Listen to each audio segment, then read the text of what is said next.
Ninja Gaiden 4 picks up after the events of Ninja Gaiden 3, with the Dark Dragon skeletal corpse hanging over Tokyo, spewing a cursed blood rain called the Reign of Dark Rot.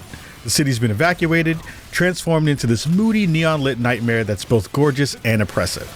You play as Yakumo, a young ninja prodigy from the Raven clan who's hunting down the Dark Priestess Sayori to end the Dark Dragon bloodline once and for all. The problem is Ryu Hayabusa and an elite military force are protecting shrine seals that keep the Dark Dragon contained, putting Yakumo directly at odds with the legendary Super Ninja himself. Ryu is fully playable throughout the campaign, giving you 2 distinct playstyles across the game's 20 chapters. The setup had potential for an interesting mentor versus student dynamic, but here's where I need to be really honest with you. Both protagonists are disappointingly bland. Neither Yakumo nor Ryu has any real personality, and what could be a really compelling story about conflicting ideals just falls flat. The side characters don't help either.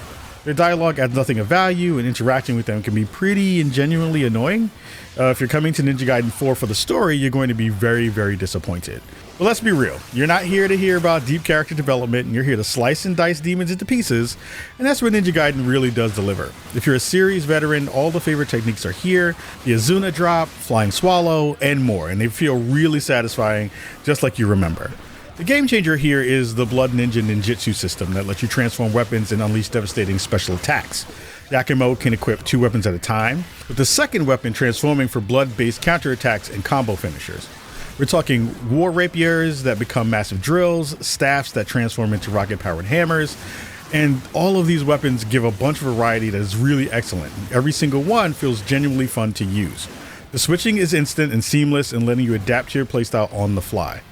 Yakumo's signature ability is the Blood Raven form, which manipulates blood to create powerful weapons that can strike down multiple foes at once.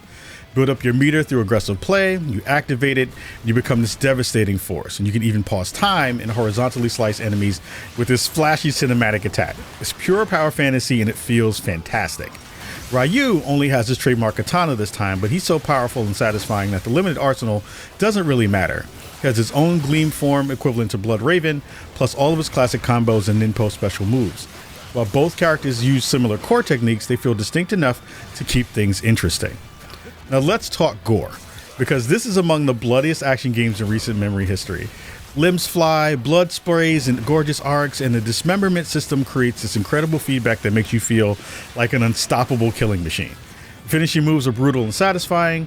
They do a fantastic job making those moments feel weighty and powerful, but that said, they do get pretty repetitive after a while. By hour 10, you've seen most of the variations, and what was shocking becomes standard. It's still fun, just not as impactful as it was in those early hours. Here's the thing though, beyond the new mechanics, this doesn't really feel that different from previous Ninja Gaiden games. If you were hoping for a radical reinvention, this isn't it. This is Team Ninja and Platinum Games saying, here's more of what worked, refined and polished. And honestly, for fans, that's probably exactly what you wanted. This is still a Ninja Gaiden game, so expect to die and die a lot. A playthrough on normal difficulty and is challenging but fair, but you'll need to learn enemy patterns and manage resources and actually use all the tools that the game gives you. Button mashing will get you murdered for sure. Then I tried Master difficulty, and folks, it is brutal. It is exactly what you think. It is the most infamous difficulty that the mode returns with, and as a New Game Plus mechanic, cranking everything up to sadistic levels. Every hit from enemies does massive damage, and we're talking about like 2 or 3 hits and you're done. It's designed for masochists and speedrunners, and I absolutely respect the fact that the game refuses to compromise on challenge. But here's what's smart. There's also a hero difficulty with auto evade, auto block, and auto assist features, and it lets newcomers experience the game and practice timing without getting demolished every 30 seconds. The game maintains fair combat through enemy group ups and attacks from all angles, but you have some soft target locking, combo preservations through shrunken throws, and instant weapon swaps to handle it. When you die, it's because you messed up, not because the game cheated, which I really, really loved. This is a game for people who love a challenge, and if you want to feel powerful while actually earning that feeling, Ninja Gaiden 4 delivers that in spades. Visually, this game is stunning. Character models are incredibly detailed, and the game maintains a smooth 60 frames per second across all platforms. I played on both Xbox Series X and PC, and it ran beautifully on both. No frame drops, no stuttering, just buttery smooth ninja action, and the game will target up to 120 FPS on capable hardware. And that high frame rate makes a real difference in responsiveness during combat.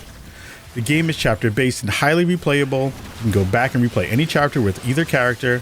Plus there's a trials mode for additional challenges. With 20 chapters in the campaign, you're looking at a solid length for an action game with plenty of reason to return.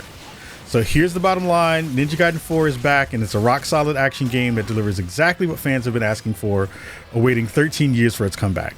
The combat is excellent, the weapons are all fun to use, the challenge is brutal but fair, and it runs like a dream, and it's all available on day one on Game Pass, which is an incredible value.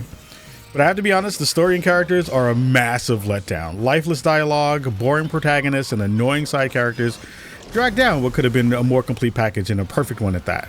If you're looking for any semblance of narrative depth here, you won't find it in this game. Ninja Gaiden 4 gets an 8 out of 10 for me. Fans of the series will be very pleased, and this will be more of what you love. Refined, gorgeous action, and if you're a newcomer who loves challenging action games and can ignore a very weak story, you'll have a blast. Just don't come in expecting character development or plot twists, because you're not getting them here. That's going to be it for this episode of Spawn and Me and our review of Ninja Gaiden 4. Let me know in the comments if you're picking up Ninja Gaiden 4 and whether you're brave enough to go tackle Master Ninja mode. Let me know how the review went, how you liked it. And please, a big shout out and thank you to our friends over at Xbox again for providing us review code for the game. And shout out to the folks over at Team Ninja and Platinum Games for an interview that we had with them earlier in the year that you can definitely check out across our channels. Much love to you all. Hope you're having fun with the game. Let me know in the comments what the deal be, and we'll all talk to you soon. Much love and peace.